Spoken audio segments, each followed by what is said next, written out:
मराठवाडा मुक्ती संग्रामाच्या अमृत महोत्सवी वर्षाच्या निमित्ताने विविध कार्यक्रमाचं आयोजन हे मराठवाड्याच्या सर्व जिल्ह्यांमध्ये करण्याचा निर्णय झाला। 17 सप्टेंबर रोजी झेंडावंदन तर होणारच, पण याशिवाय पुढच्या 26 जानेवारीपर्यंत या कार्यक्रमाची व्याप्ती वाढवत विविध स्पर्धांचं आयोजन असेल, मराठवाड्याच्या विकासाच्या संदर्भामधला आराखडा तयार करण्याचं काम असेल, एक अल्पकालीन, मध्यमकालीन आणि दीर्घकालीन आराखडा हा करण्याच्या दृष्टीने आजच्या बैठकीचं आयोजन करण्यात आलं होतं। 16 तारखेला महाराष्ट्राचं मंत्रिमंडळ या ठिकाणी मंत्रिमंडळाच्या बैठकीसाठी येणार असून या बैठकीमध्ये अतिशय टाइम बाउंड कार्यक्रम व घोषित केलेल्या निर्णयाची वेगाने अंमलबजावणी यासाठी आज या आढावा बैठकीत जिल्हा, त्या जिल्ह्याचे प्रश्न, प्राधान्य व यासोबतच मराठवाडा मुक्ती संग्रामाच्या संदर्भात नियोजित कार्यक्रमाचा आढावा या बाबतीमध्ये विस्तृत चर्चा करण्यात आली। विकासाच्या संदर्भामध्ये रोजगार, सिंचन, शिक्षण व पायाभूत सुविधा याबद्दलच्या मोठ्या प्रमाणावरच्या सूचना करण्यात आल्या। या सूचनेनुसार माननीय मुख्यमंत्री महोदयांशी चर्चा करून यातील महत्त्वाचे जे विषय आहेत या विषयावर मंत्रिमंडळाची मान्यता द्यावी असं साधारणतः आजच्या बैठकीमध्ये निश्चित करण्यात आलं आहे। कृषी क्षेत्राच्या संदर्भात काही वैशिष्ट्यपूर्ण उपक्रम करण्याच्या दृष्टीनेही चर्चा झाली आणि त्यासाठी सुद्धा मंत्रिमंडळाच्या बैठकीत त्याला मान्यता द्यावी असेही काही जिल्ह्यातून प्रस्ताव आले।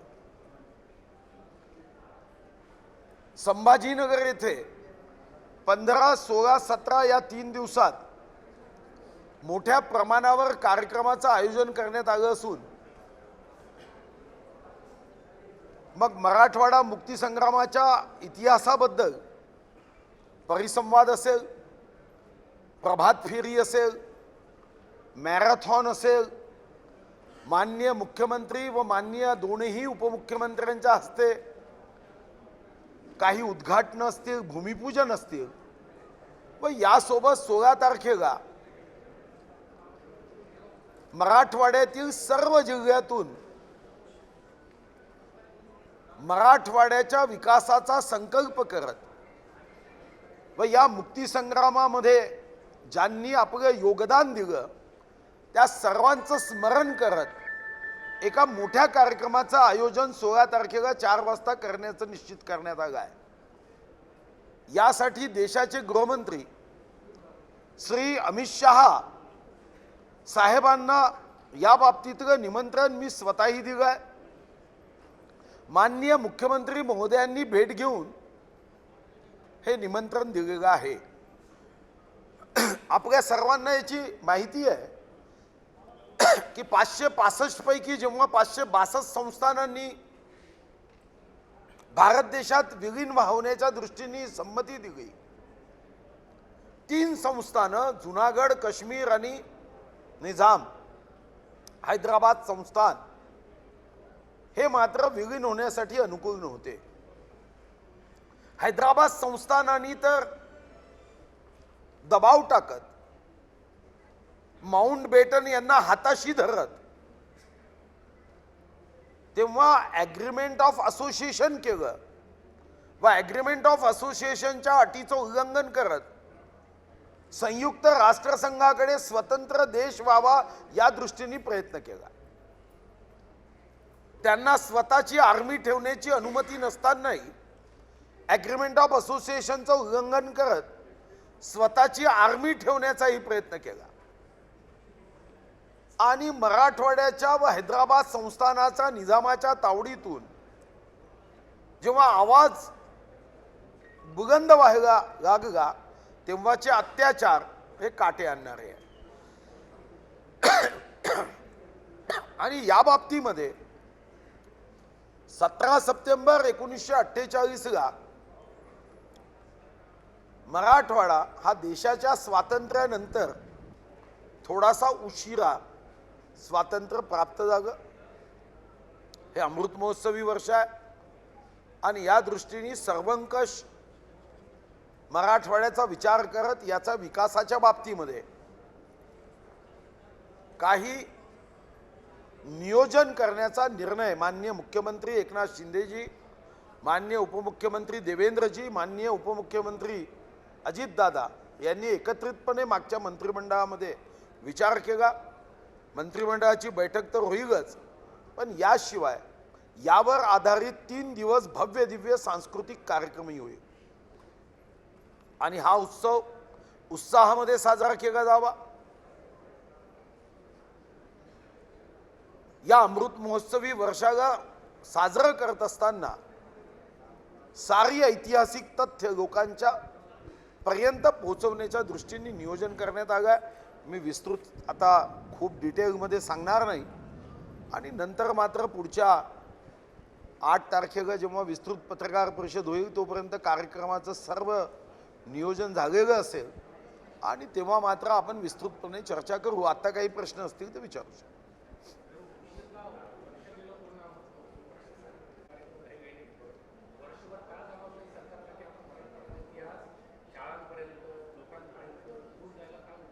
मला असं वाटतं की या संदर्भात अनेक कार्यक्रम झाले, कदाचित आपल्याला माहीत नसतील.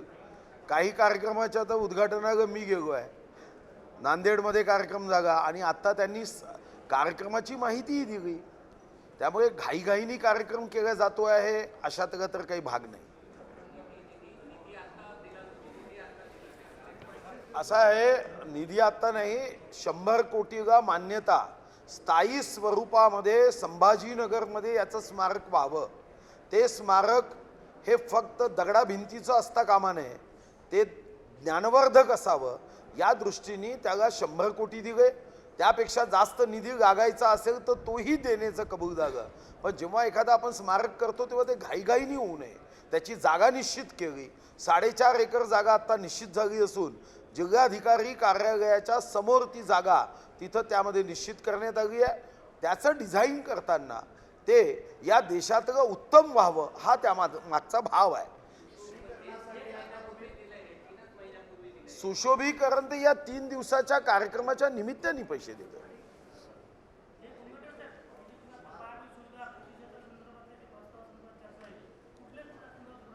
आता उदाहरण आहे, जसं रेशीम संचालनालयाच्या माध्यमातून जालन्यामध्ये मोठ्या प्रमाणावर रेशीम होतं, किंवा उस्मानाबाद आहे म्हणजे धाराशिव.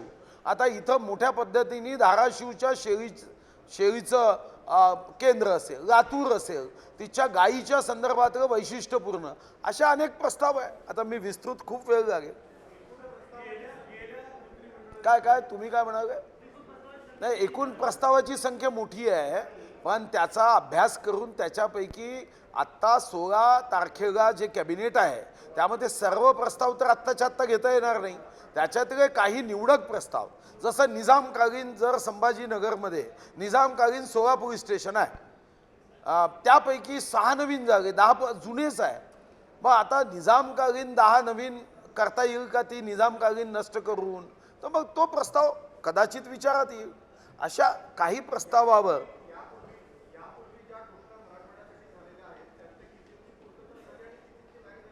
त्याची आज स्वतंत्र बैठक नाही, वेळेअभावी आतापर्यंत आता 1 मे 1960 पासून किती घोषणा झाल्या हा स्वतंत्र अभ्यासाचा विषय आहे. हा काही एवढे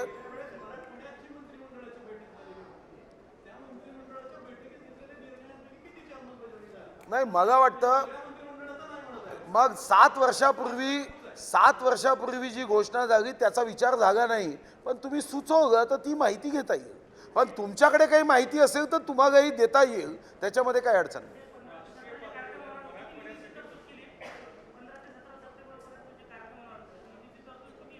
नाही, निधीची कमतरताच नाही. 6,02,008 कोटीचं महाराष्ट्राचं बजेट आहे. त्यामुळे निधी हा विषय नाही आहे. उत्साहामध्ये साजरा व्हावा हा महत्वाचा भाग आहे. निधीमध्ये मराठवाडा मुक्ती संग्रामाचा कार्यक्रम हा बांधून ठेवायचा हे काही उचित होणार नाही.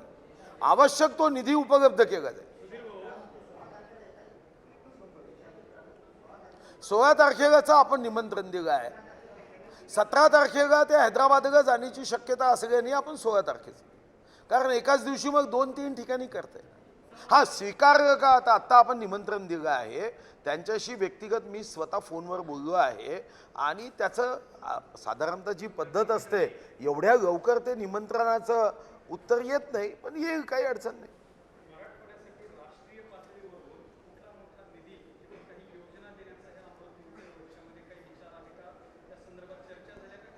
त्याची चर्चा झाली आहे. फक्त त्या प्रस्तावाच्या संदर्भामध्ये या क्षणी आत्ता त्या प्रस्तावाबद्दल केंद्र किंवा राज्य किंवा संबंधित विभाग या विभागामध्ये सद्यस्थितीत त्याची काय पोझिशन आहे हे तर इथं कोणाला माहीत नव्हतं ना. समजा आता इथून शिर्डीपर्यंतचा एक रस्ता करायचा असेल, शेवटी 16 तारखेच्या घोषणा हा आमचा आग्रह आहे की त्याच घोषणा करा ज्या घोषणा एका विशिष्ट कालमर्यादेत पूर्ण करता येईल. आणि म्हणून त्याच्यातले जेवढे निवडक प्रस्ताव आहे ज्याला मॉनिटर करता येईल, आवश्यक असेल तर 3-4 रिटायर्ड IAS ऑफिसर बसवून आपण ते विशिष्ट मर्यादेतच केलं पाहिजे. हे सर्वसामान्य वातावरणामधल्या घोषणा नव्हे, या मराठवाडा मुक्ती संग्रामाच्या अमृत महोत्सवाच्या घोषणा असल्याने या प्रत्येक प्रस्तावामध्ये कुठंही अडचणीचं विष कागवता कामा नये. हे अमृत महोत्सवाच्या घोषणा या अमृतच असाव्यात या दृष्टीने अभ्यास करून त्याचा निर्णय करायचा. अनेक निर्णय आले आहेत, अनेक प्रस्ताव आले आहेत. यावर आता पहिली आमची चर्चा होईल माननीय मुख्यमंत्री आणि दोन्ही उपमुख्यमंत्र्यांसोबत, आणि मग मराठवाड्याचा एक कालबद्ध कार्यक्रम. अन्यथा मग या अगोदर आपण 1 मे 1960 पासून पाहतोय की मग तो कालबद्ध होत नाही, तो फक्त घोषणाबद्ध होतो. तर तो घोषणाबद्ध होता कामा नये, तो कालबद्ध व्हावा एवढी अपेक्षा.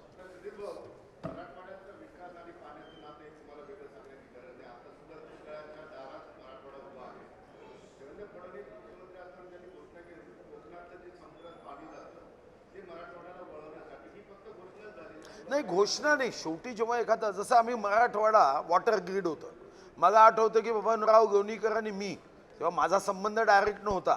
माझा मराठवाड्याशी एवढा संबंध चांगला आहे हे तुम्हाला माहिती आहे की नाही मला माहीत नाही.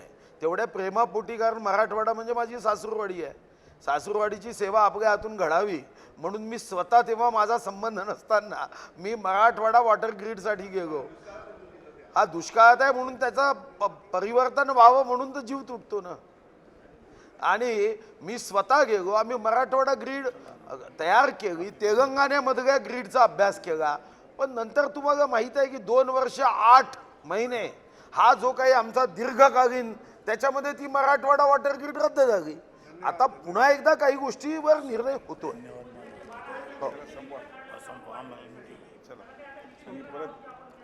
पुन्हा तुम्हाला सांगतोय, आता मी व्यक्तिगत वैशिष्ट्यपूर्ण काम आता सांगणार नाही. याच्यामधला प्रत्येक प्रस्ताव हा अभ्यासपूर्ण विचारांती जो पूर्ण होऊ शकेल त्या 16 तारखेच्या कॅबिनेटमध्ये त्वरित त्याला मान्यता असावी एवढा प्रयत्न आपण करणार आहोत. आपल्या सर्वांना खूप खूप धन्यवाद. अरे अरे हो, आणि तुम्ही सुद्धा बातमी देताना जावयाचं बरोबर छापा, नाहीतर शास्त्रानुसार त्याचेही मग फळ भोगावे लागतील.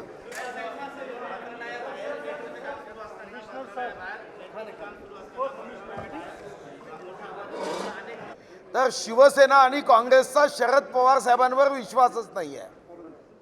आणि शरद पवार साहेबांनी सुद्धा कालच्या पत्रकार परिषदेमध्ये अतिशय सूचक वाक्य वापरलं. एकदा इकडे बघितलं, एकदा इकडे बघितलं. 2 बाजूला 2 नेते, एक शिवसेनेचे होते आणि दुसरी काँग्रेसचे होते. आणि ते असं म्हणाले की पंतप्रधान महोदय जेव्हा आरोप करतात काँग्रेसवर किंवा राष्ट्रवादीवर, तर यांची चौकशी पंतप्रधान महोदयांनी केली पाहिजे. याचा अर्थ त्यांच्या एका बाजूला एक नेते होते, ते चौकशी करण्याचं जे सुतवास ते करताय आणि या इंडियाच्या बैठकीत तुम्ही बघितलं असेल, एनडीए जर या इंडियामधून मायनस केलं तर फक्त आय आणि आय राहतात, बाकी काही शिल्लक राहत नाही, मी आणि मी. आणि यांचे शब्दाची रचना काय होती, म्हणजे लालू प्रसाद यादव निघाले आहे मोदीजीच्या नरडीवर बसायला. ते मोदीजीच्या नरडीवर बसतील की नाही मला माहीत नाही, पण यांना मात्र जनता लोकशाहीच्या मार्गाने निवडणुकीत तिरडीवर नेल्याशिवाय राहणार नाही. यांची शब्दरचना, यांचे निम्न शब्द, यांनी एकही कार्यक्रम आखला नाही. यांना विचारलं की तुमचा उमेदवार कोण, तर पंतप्रधानाचा उमेदवार नाही म्हणाले. एक बोर्ड लावताय नितीश कुमार की पंतप्रधान होतील, केजरीवालचे बोर्ड लागले हे पंतप्रधान होतील, अखिलेश यादवचे बोर्ड लागले हे पंतप्रधान होतील. आता एवढ्या देशाच्या गाडीवर विकासाच्या ड्रायव्हर बसवले स्टेअरिंगवर, ते या गाडीचा चकनाचूर झाल्याशिवाय राहणार नाही. या लोकांना हे सर्व समजत आहे, हे सर्व सत्तेसाठी एकत्र आले आहे, ह्योच खुर्ची पाहिजे हा यामागचा भाव आहे. हे सत्तांध आहे, हे स्वार्थी आहे. जे लोक भारत मातेचा मृत्यू झाला असं म्हणतात त्यांना भारत माताही समजली नाही आणि भारत मातेचे राष्ट्रभक्त वीर पराक्रमी पुत्र समजले नाही. अरे हा छत्रपती शिवाजी महाराजांचा महाराष्ट्र आहे, हा महाराणा प्रतापाचा देश आहे, आणि तुम्ही असं सांगता की भारत मातेचा मृत्यू झाला. जाऊन अमेरिकेमध्ये भारत देशाविषयी निम्न शब्द वापरता, निंदा करता. माफी तुम्ही मागितली नाही, पण या देशातली जनता तुम्हाला माफ करणार नाही. तुम्ही इंडिया शब्द कोणी दिला, इंडिया शब्द इंग्रजांनी दिला, आणि तुमची विचारसरणी सुद्धा तीच इंग्रजी आहे, म्हणून तुम्ही हा शब्द निवडला. तुम्ही हिंदुस्थान का नाही निवडला, तुम्ही भारत का नाही निवडला, बरोबर इंडिया शब्द निवडला, कारण इंग्रजांचा वारसा तुम्हाला चालवायचा आहे. ह्यूमनी काँग्रेस काढली आणि आता तोच वारसा तुम्ही चालवता. तुम्ही जाती जातीमध्ये विष कागवता, कधी स्वातंत्र्यवीर सावरकरांचा अवमान करता. खरं तर हे आघाडी दर बैठक घेते. पटण्याला राहुल गांधीजीच्या लग्नाची चर्चा केली, बंगलोरमध्ये गेले, 26 पक्ष एकत्र आले, याचा आनंद घेऊन मेजवान्या झोडल्या, आणि आता महाराष्ट्रात येऊन मुंबई तोडणार अशी अफवा पसरवताय, महाराष्ट्राचा अवमान करताय. महाराष्ट्राच्या जनतेला हे समजू शकले नाही, मुंबईच्या जनतेला समजू शकले नाही. जगातली कोणतीही ताकद मुंबईला महाराष्ट्रापासून अलग करू शकत नाही. तुमच्यात ताकद आहे तर तुम्ही सांगा, कर्नाटकचे मुख्यमंत्री तुमच्या बैठकीत येत आहे, तिथून तुम्ही सांगा कर्नाटकने ॲफिडेव्हिट सुप्रीम कोर्टात द्यावं की आमचे जेवढे गावं आहे ते आम्ही महाराष्ट्राला परत करू.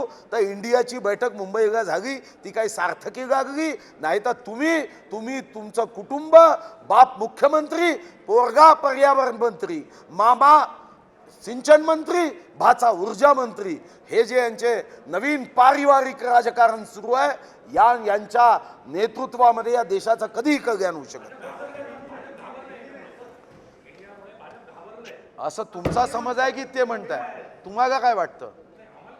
अरे तुम्ही मतदार आहे ना, ते तर तसंच म्हणणार आहे. अहो नाही, मी यासाठी बोलतोय आहे की शेवटी भारत मातेचा मृत्यू झाला हे तुम्ही ऐकू शकत असाल, मी नाही ऐकू शकत. तुम्ही अमेरिकेत जाऊन भारताची निंदा कराल हे तुम्ही सहन कराल पत्रकार म्हणून, मी नाही सहन करू शकत. आमचं राजकारण हे काही सत्तेसाठी खुर्चीसाठी नाही आहे, आणि म्हणून 15-15 वर्ष विरोधात राहिल्यावरही आम्ही कधी मोह नाही केला. म्हणून चीड येण्याचं कारण सर्वात महत्वाचं आहे की तुम्ही भारत मातेचा मृत्यू झाला म्हणता. काही आहे की नाही, भारत मातेचा मृत्यू झाला काय तुम्ही भारताला समजून घेतलं मग, आणि तुम्ही देशाचं नेतृत्व करायला निघालात. अशा माणसाला प्रधानमंत्री बनवण्यापासून जीव गेला तरी बेहतर, पण ताकद प्रत्येकाने गावली पाहिजे.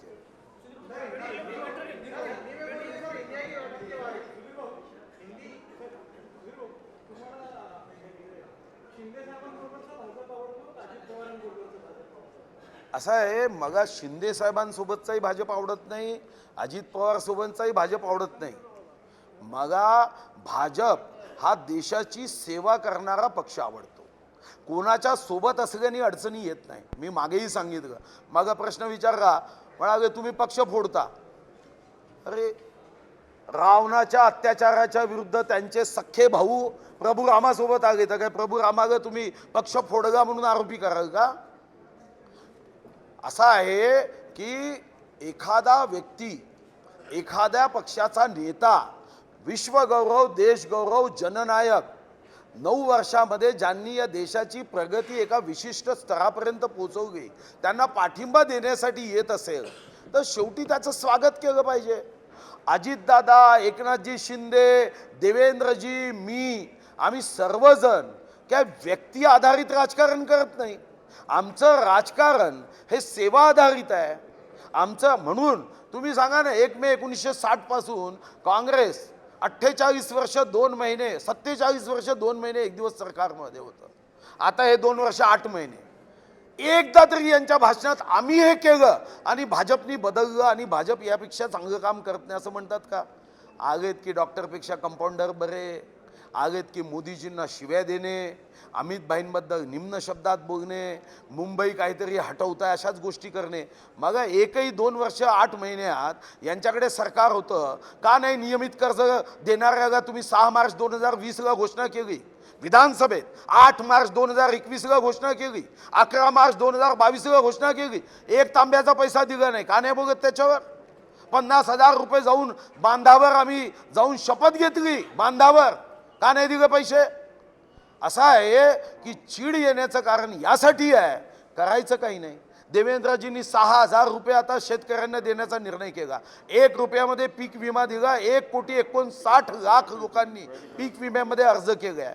जीवनदायी योजनेमध्ये आपण 5 लक्ष केली, जी उत्पन्नाची मर्यादा होती ती काढून टाकली. 1000चे हॉस्पिटल 1,350 दिले. असं आहे.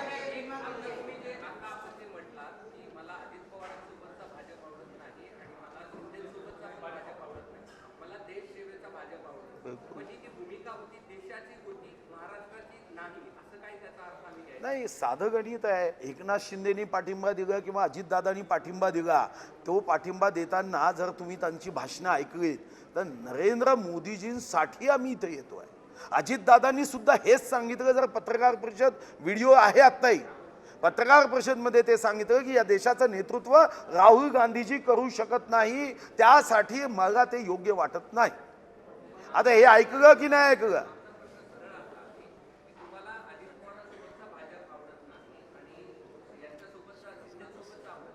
मला असं वाटतं की तुम्ही त्याला ट्विस्ट करू नका. तुम्ही ट्विस्ट करू नका किंवा तुम्ही हा प्रयत्न करत असाल तर मीही बॅचलर ऑफ जर्नलिझमचा विद्यापीठाचा विद्यार्थी आहे, ठीक आहे ना? मी पास केली आहे डिग्री फर्स्ट क्लासमध्ये. तुम्ही ट्विस्ट करू नका. आवडायचा प्रश्न असा आहे की व्यक्तिगत राजकारण आवडत नाही. कोणताही पक्ष हा त्याच्या विचारावर आधारित आवडला पाहिजे. व्यक्तीवर आधारित पक्ष आवडतो का? हेच तर राजकारणामधलं फरक आहे 2 पक्षात. आम्हाला व्यक्तीवर आधारित राजकारण नाही. विश्वगौरव नरेंद्र मोदीजींना जेव्हा पाठिंबा दिला जातो तो व्यक्ती आणि तो पक्ष आम्हाला निश्चित आवडणार आहे. तुम्ही विचारलं की व्यक्ती आवडतात का? व्यक्ती आवडण्याचा प्रश्न नाही. नाही, ध्येय धोरणाला कधीच ती गंजगी देत नाही.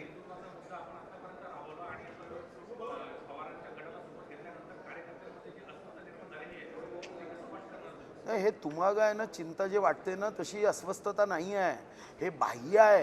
हे तुम्हाला वाटतं. माझा चेहरा पाहिल्यावर, अतुल सावेंचा चेहरा पाहिल्यावर अस्वस्थता वाटते का? अहो, कशाचीही कोणालाही असं. नारायण कुचे आमदार आहे का? अस्वस्थ आहे का कोणाचं?